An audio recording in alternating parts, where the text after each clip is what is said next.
It could have been different. A slight tilt more, a thinner crust, a fainter star. A little less iron at the core, a little more chaos in the sky. And we would not be here. No oceans, no thunder, no hands to hold. The universe is vast, its silence indifferent, not cruel, but not generous. And yet, one world found a way, a balance struck between fire and frost. A breath held for 4 billion years. A miracle so subtle we mistake it for normal. But nothing about this is normal. Nothing about us was ever promised. And perhaps that's why it's so quiet. Welcome back, traveler. My name is Aytaç Ertekin and this is SITU, Silence in the Universe. Together, we listen to the silence and search for the stories it hides. In our last journey, we followed Sadhana into a crystal cave. There, we glimpsed life not as we know it, but as it might be, shaped by indifferent paths and different rules. But what if the extraordinary isn't in the alien, but in the familiar? What if Earth isn't one among many, but one among none? This episode is not about the strange, it's about the unlikely. About how just right might be an illusion. A story we tell to comfort ourselves in the silence. We call it the Goldilocks Zone. But maybe, just maybe, even Goldilocks was lucky. Evren stood on a low hill, gazing over the Anatolian steppe. Morning mist clung to the soil, the scent of damp earth rising to the need of sun. It was quiet, not silent, just still. Below him, scattered villages dotted the landscape, some decaying, some holding on. But one, further down in the valley, had grown. A town bustling with roads, markets, schools, lights that stay on after dusk. Each village became under the same sky, the same sun, the same promise, yet one became more. Why?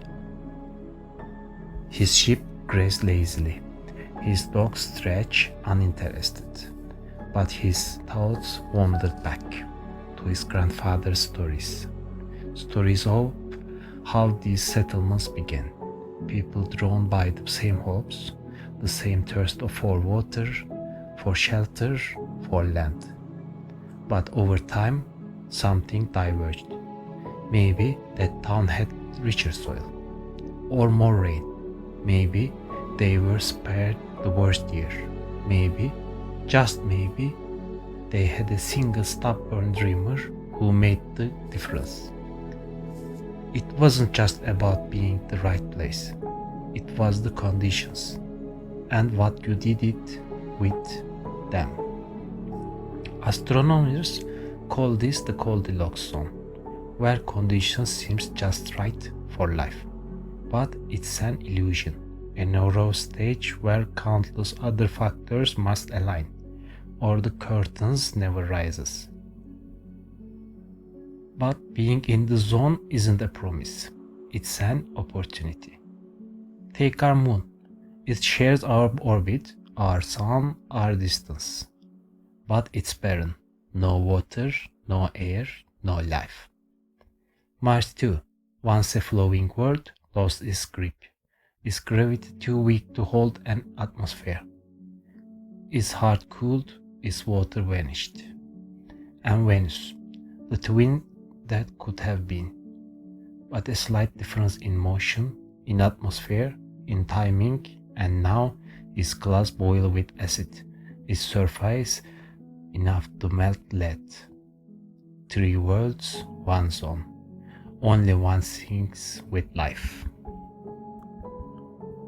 Evren wandered down toward the old stone fountain, dry for decades.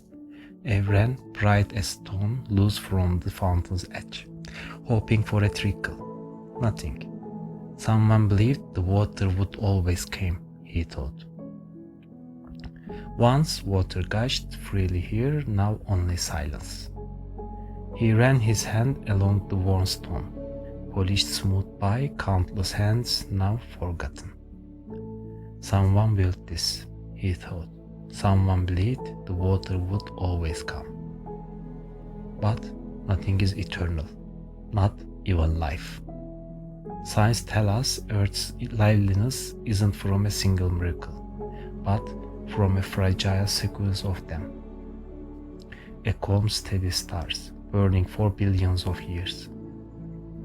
Not a violent red dwarf throwing deadly flares. Our giant moon, an unseen architect, steadying Earth's tilt, anchoring the rhythm of seasons. Without it, chaos would reign, and stability would be a myth. A magnetic shield, born of molten iron, guarding against cosmic wind. Without it, our air would be stripped away, molecule by molecule. And nearby Jupiter, massive, majestic, a cosmic vacuum cleaner, pulling in comets that might otherwise end us. Tectonic plates, recycling carbon over millennia, breathing in, breathing out, regulating a greenhouse balance fragile beyond imagination. Earth's gravity, strong enough to hold an atmosphere, but gentle enough for trees to reach, for bones to grow. The ingredients of life, carbon, nitrogen, sulfur, and phosphorus, especially phosphorus, vital for DNA, yet rare, a cosmic bottleneck. And water, not frozen beneath crusts, not vanishing in vapor, but liquid, abundant, accessible, a medium for chemistry, for dreams. And then the rarest ingredient of all, time, billions years of peace. No gamma ray bursts, no nearby supernovae, no wandering stars tearing gravity's web. Just quiet. Each of these is a gate life must pass through. How many planets made it through all of them? Evren leaned on the dry fountain edge. He stared at the valley below. Did that town thrive because it was wise, or because it was lucky? Evren lay back on a warm, flat rock. Above, clouds drifted lazily, like memories without meaning. He watched the town again, wondered. Was it the well, the rain, the elder who refused to leave? Why does one place survive and the others fade? Maybe Earth isn't the norm. Maybe life didn't emerge because the universe is generous, but because one's improbability aligned. He remembered the taste of well water on a summer day, the sound of laughter when a baby was born, the way people shared food when crops failed. Maybe the real miracle isn't that life began, but that it stayed, that it persists. Astronomers search for biomarkers, oxygen, methane, strange gas ratios. But perhaps we should search for something more. Endurance markers, signs that life not only sparked, but adapted, survived, changed its world. Thousands of exoplanets, many inhabitable zones, but how many passed through the gauntlet? How many balanced the tightrope? How many still walk it now? Evren traced a child's name carved in this rock. Life persists, he thought, not just in stars, but in stories. Perhaps Earth isn't rare because it's birthed life, but because it kept it, because it let it grow. Evren set up. The town shimmered in the distance, not just in structure, but in memory, in intention. Evren wondered it. Earth too shimmered, not because life began, but because it endured. Perhaps intelligence flickers, brief, unnoticed, before vanishing into cosmic silence.